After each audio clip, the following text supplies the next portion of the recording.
సరే మొత్తం మీద జలీల్ ఖాన్ గారు ఒక బలమైన నాయకుడని అనుకుంటాము పశ్చిమ నియోజకవర్గంలో.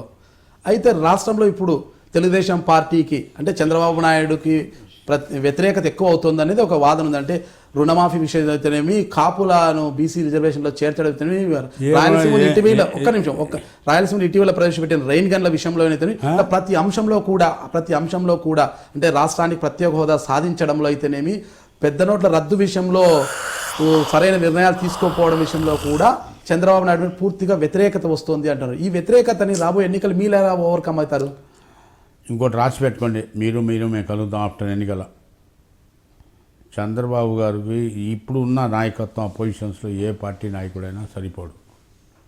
అంతేనా? ప్రజలకు పూర్తి 101% 100% కాన్ఫిడెన్స్ అయిపోయింది. ఏమని, ఈయన ఉంటేనే ఈ రాష్ట్రాన్ని కాపాడుకోగలుగుతాడు, అనుభవశాలి, హైలీ ఇన్ఫ్లుయెన్స్ పర్సన్. ఆయన భారతదేశంలోనే కాదు, యావత్ ప్రపంచంలో ఆయన పరిచయాలు ఉన్నాయి. మాకు ఎక్కడెక్కడ లోపాలు ఉన్నాయి అన్నీ సర్దిద్దే సమర్థత ఆయనలోనే ఉంది. వేరే వాళ్ళని ఏమవుద్దండి చెప్పండి? ఇవాళ మీరు రుణాలు మాఫీ అన్నారు, ఎవడో చెప్పే వాడిని నా దగ్గర తీసుకురండి. ఇవాళ మీరు వెళ్ళి డ్వాక్రా మహిళలకి ఒక్కొక్క డివిజన్లో 50 లక్షల రైతులు డ్వాక్రా మహిళలు రుణాలు చెక్కులు ఇచ్చాం మాఫీ. ఇవాళ సెకండ్ విడతగా తెలుసా మీకు? నిన్న ఇచ్చాం, రేపు ఇస్తున్నాం. ఇవన్నీ మాటలు ఎవరు నమ్ముతారండి?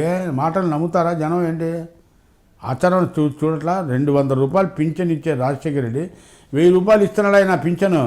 ఇవాళ డబ్బు కూడా ముసలోళ్ళు తీసుకోలేకపోతున్నారు, ఇబ్బంది పడుతున్నారు. డబ్బులు టైట్ వల్లనే 550 కోట్ల రూపాయలు తెచ్చాడు. ఇవాళ 5 రూపాయల కాగితాలు ఆయన ఈ రాష్ట్ర ఎవరి వల్ల అది. అదే తెలంగాణ సీఎంకి తెప్పిమనండి, ఆర్బీఐతో మాట్లాడగలుగుతాడా సీఎం?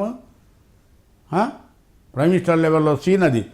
మరి చంద్రబాబుకి ఆ రైట్ ఉంది, ఆ తెలివితేటలు ఉన్నాయి కాబట్టి ఆర్బీఐ వాడు కూడా గౌరవించి వింటున్నాడు వాట.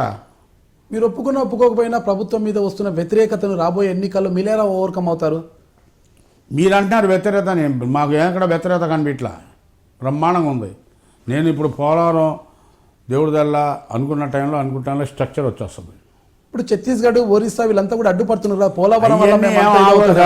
ఏం ఆగో, అవన్నీ మామూలే. ప్రతి రాష్ట్రంలో కట్టేటప్పుడు ఏదో రాష్ట్రం ఇబ్బంది పెడుతుంటుంది. అవన్నీ ఓవర్కమ్ చేస్తాడు చంద్రబాబు. దట్ ఈజ్ చంద్రబాబు, గుర్తుపెట్టుకోండి. అది స్ట్రక్చర్ వచ్చేస్తుంది మీకు.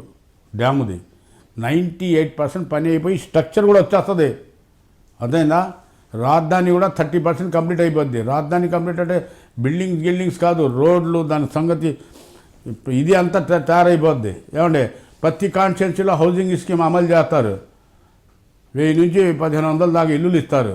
ఇక అంతకన్నా కావాల్సిందంటే ఈ మిగతా అన్నీ రన్నింగ్లోనే ఉన్నాయి. ఇక జగన్ గారు వచ్చి ముద్దు పెట్టి తల మీద చేయబెడితే ఓట్లు వేస్తారా ఏంటి? నేను చీపురపల్లిలో విజయనగరం జిల్లాలో షర్మిలమ్మతో వెళ్ళా. ఆకాశంలో దుమ్ము లేచి 1.5 గంట దాకా ఆకాశం క్లియర్ అవ్వాలా, ఒక్క పంచాయతీ గెలవాల. ఎందుకు అలా జరిగిందంటారు? అంత దుమ్ము లేసింది ఎందుకు, గెలవకపోవడం ఏమిటంటారు? చూస్తానికి వస్తారు, మాటలు వినటానికి వస్తారు. ఎప్పుడు గుర్తుపెట్టుకోండి, ఏ వ్యాపారం ఉన్నా, సంసారం ఉన్నా, రాజకీయం ఉన్నా బేసిక్ గ్రౌండ్ లెవెల్ పటిష్టం ఉండాలి. జగన్మోహన్ రెడ్డి పటిష్టం చేయడు.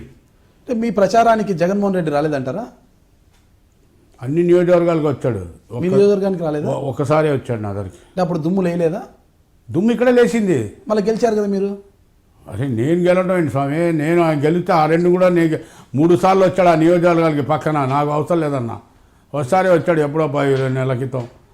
వాళ్ళు ఓడిపోయారు, 20,000 30,000తో ఓడిపోయారు వాళ్ళు. నేను 4,000తో బయట. నేను మీ జలీల్ ఖాన్ని, విజయవాడ పశ్చిమ నియోజకవర్గ శాసనసభ్యుని, తెలుగుదేశం పార్టీ శాసనసభ్యుడిని. మీరు చూస్తున్నారు ఐ డ్రీమ్ న్యూస్.